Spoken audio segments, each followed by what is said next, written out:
Aksi nakal pengoplosan gas LPG diduga masih terjadi di wilayah Gianyar. Praktik pengoplosan gas LPG ini salah satunya dilakukan di sebuah gudang di belakang sebuah selip.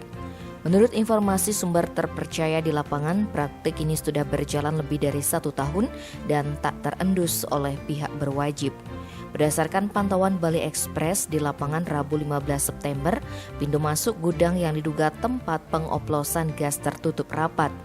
Pintu baru dibuka ketika ada kendaraan yang membawa gas LPG keluar maupun masuk. Terlihat pula banyak tabung gas LPG 3 kg dan gas LPG ukuran 12 kg tertumpuk di area tersebut. Sumber tersebut mengatakan pengoplosan yang dilakukan di lokasi tersebut adalah dengan memasukkan isi gas melon sebanyak 3 hingga 3,5 buah ke dalam satu tabung gas berukuran 12 kg. Dengan praktik tersebut otomatis para pengoplos mendapatkan keuntungan yang relatif lebih besar.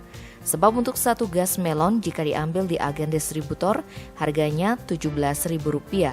Sementara gas 12 kg yang isinya diambil dari gas melon dijual Rp95.000 sampai Rp100.000 ke warung-warung.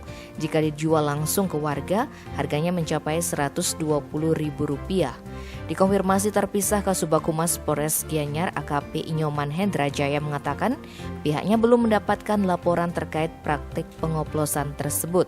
Saat ditanya apakah praktik pengoplosan itu dibackingi oleh oknum, AKP Hendra Jaya pun enggan berkomentar. Sementara itu, Kasat Pol PP Gianyar, Imade Wate mengatakan soal pengoplosan merupakan ranah pihak kepolisian.